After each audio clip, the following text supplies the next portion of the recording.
Ask one of our 70,000 ambassadors, and they'll tell you. I'm glad Blightfoot is. I'm glad I am glad that Blightfoot is out of there, bruh. I am glad that I'm glad. I'm not gonna hold you. I'm not gonna hold you, man. F Blightfoot, bruh. Her new name is Blightfoot. Blight foot. Blightfoot. Blight is a word.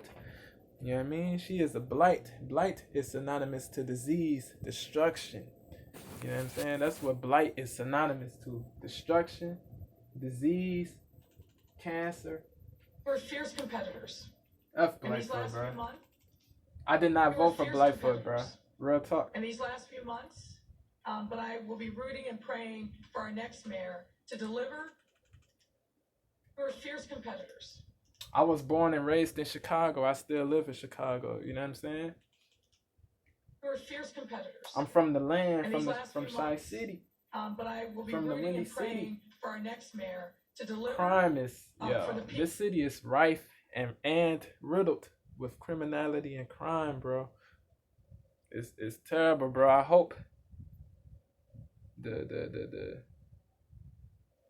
I hope that the mayor, that the candidate who ends up winning this joint, I hope that he will do a better job. You know what I'm saying? Lightfoot, bro, she was bugging. She was bugging when she was the mayor of Chicago, bro. She was bugging.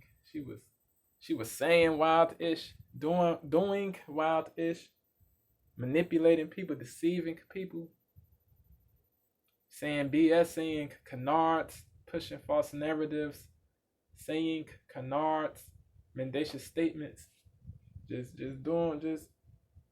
goofy, bro. She's goofy, man. We're fierce competitors. In these last few months, but I will be rooting and praying for our next mayor to deliver for the people of the city for years to come. I'm grateful that we worked together to remove a record number of guns off our streets, reduced homicides, and started making real progress on public safety. Lori Lightfoot, the incumbent mayor of Chicago, has lost her bid for re-election after serving only one term. Two of her opponents will now face off in a runoff Brandon election and Vallis. Paul Vallis Lightfoot and happens Brandon. to be the first incumbent in decades, 40 years in fact, to be ousted after just one term. In fact, the last time a first-term mayor lost a re-election bid was in 1983.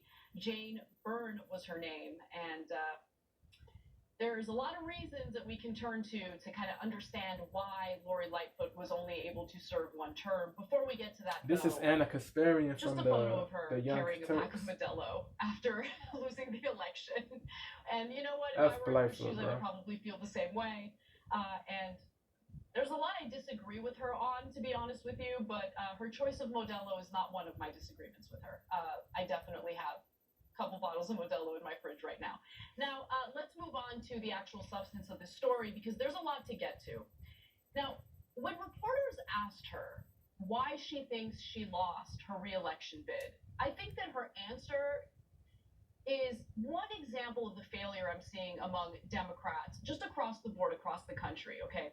So she said, I'm a black woman in America, of course. In fact, even before she lost the election, Bruh, she got interviewed by the New Yorker. She got to blame race, quote, I'm a black woman instead of taking self-accountability, bro. Frankly, don't support us in leadership roles. So there is definitely victimhood mentality, misogyny, racism, all of these issues in the country. I do not want to minimize that. However, racism exists. I'm not gonna hold you. Racism is existent in this country, but it's not as, bruh. It's not as abundant as people think, bruh. It's not as abundant, bruh. A lot of people push false narratives, bro. They manipulate people, man. They deceive people and make it seem like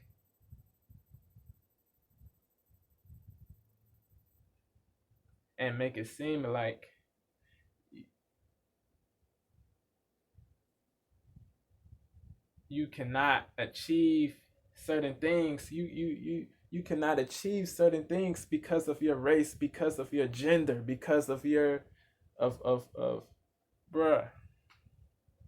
People gotta stop the victimhood mentality, bruh. The victimhood mentality has to cease, bruh. It has to cease, man. It's that mentality is detrimental and deleterious, indubitably, bruh. Undoubtedly, man. I'm being candid right now, bro. Like, playing the victim, blaming other things for your losses and your and mistakes or whatever, bro. The blame game is whack. Blaming other things is whack. It really is, man. Or across the country, okay? So she said, I'm a black woman in America, of course. In fact, even before she lost the election, when she was previously interviewed by The New Yorker, she said something similar, quote, I'm a black woman, let's not forget, certain folks, frankly, don't support us in leadership roles. So there is definitely misogyny, racism, all of these issues in the country. I do not want to minimize that. However, the inability to take personal responsibility for her failures. I agree. I agree with Anna right here. Outward to blame others as the scapegoats. It's crazy, it's pretty bro. Ridiculous because there were some this major is logical. failures. This is logical. And what she... I disagree with a lot of things Anna says, but this I concur with this part right here, bro. She's based right here, bro. She is. This is based. This is based. This is logical. For the inability to take personal responsibility. Basedness does not equate to conservatism, republicanism, to right wing. You feel me? Basedness is, yeah, is brave honesty, bruh. Brave candor, bruh. Brave candidness, brave. Yeah, just yeah, bro. That is what basedness is, bro. Her failures. That statement is based. And instead looking outward to She's blame others right as the scapegoats is pretty ridiculous. Anna is on the left, you know what I'm saying? But this is based. There were some major failures. And what she really failed to do was have a clear message on what her plans were in regard to crime in Chicago. Yeah. Which was the #1 topic when it came to this election. I'm not saying it. The voters in Chicago said it. Yes. And what she initially said was that she was against the defund the police movement. And then defund the police, that's whack. She proposed. It doesn't make sense to defund the police. Like, these race hustlers, they manipulate the people, they deceive the people, and they tell the people that all police officers are evil, racist, bigoted, intolerant, scummy, disreputable, disgraceful, when that's not the case. Not all officers are evil. They want you to believe the BS, the garbageness, the rubbishness. They want you to believe that all police officers are evil just because they want you to make a blanket statements. They want you to lump all police officers under the same umbrella. Like, yeah, that's crappy, bro. That's crappy. That is unquestionably crappy, bro. One topic when it came to this election. I'm not saying it. The voters. You gotta be rational and wise. She initially said was that she was against the defund the police movement. Defunding the police, that's not going to yield good outcomes. You feel me? Decrease the police budget by $80 million, but then she turned around and actually significantly increased the police budget by 17%. The police budget in 2023 in Chicago, I had to double check this. I couldn't believe the number. It's $1.94 billion in 2023. That's one city. I gotta look that up. One city. I gotta look that up. So the message. I gotta look that up. I couldn't believe the number. It's 1.94. Hold on. But then she turned around and actually significantly increased the police budget by 17%. The police budget in 2023 in Chicago, I had to double check this. I couldn't believe the number.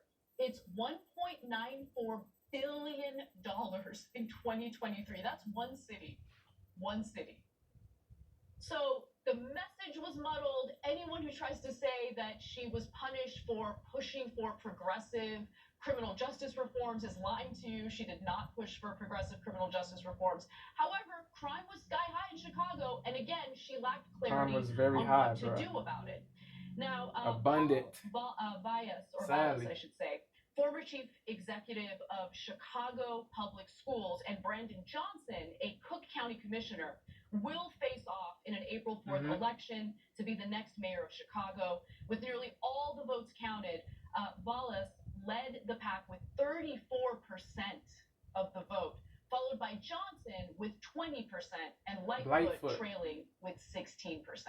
So as you can tell, the police union-backed candidate here, that's Vallas, is the one who has a much larger lead over Johnson, who is identified as the more progressive candidate in this runoff election, again, that's supposed to take place on April 4th.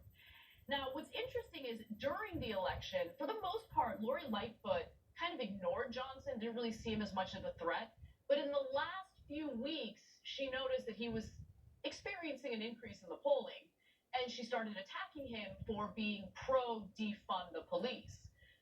It was fascinating to see that Johnson, as the progressive candidate, tried to hide the fact that he was supportive of defund the police in 2020. He tried to kind of scrap that from his history, which I don't know if that's going to bode well for him. But the outcome of the election, the two candidates who will go to this runoff race, it's really important to understand it. They both ran on criminal justice related issues, right? So we have Paul Vallas, who basically wants tough on crime policies, and then you have Johnson, who is more of a he's not bad for being a proponent of that. You feel me? Criminal justice related issues, right? It's so like criminals are receiving so much praise, and people are idolizing criminals, worshiping criminals. It's dumb, bro. And then you have Johnson, like, who is criminals need to be behind bars, bro, not on the streets, bro. Like, they don't need to the economic stay and like social issues they don't need to continue to terrorize other people. You feel what I'm saying? Is more of a progressive who focuses on I salute Vallas for that. Doing something about the root causes of crime, right? The economic and social. You can call me a coon or whatever, but I salute Vallas for that. He wants to root that out or deal with those root causes. So really, what you of crime, right? The economic and social issues. We have Paul Vallas, who basically wants tough on crime policies.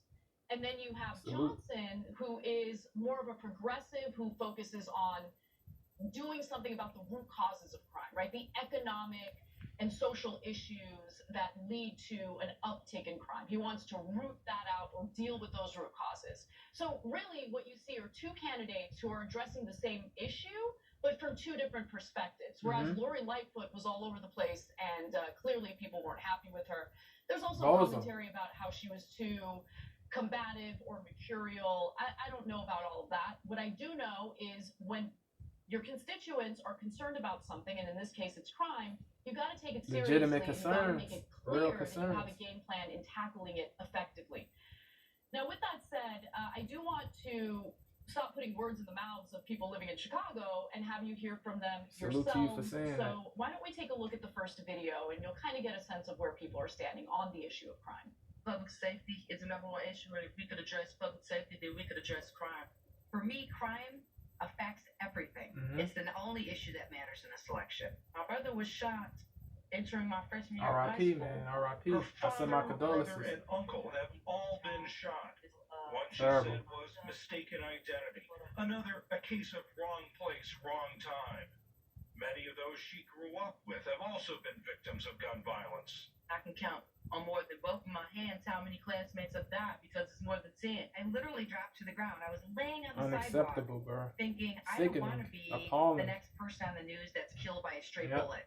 Hogan is an attorney who lived in a North Side neighborhood for nearly 2 decades and saw it change after a family member was shot during a botched carjacking. Hogan and her 2 chocolate labs packed up and moved to a sleep neighborhood in the center of the city. Man, I send my condolences. And what's interesting is the 2 women that you heard from in that video are wanting to tackle crime from different perspectives. Okay, so one of them does not think that funding the police more, giving the police more power is going to really do anything to tackle the crime wave.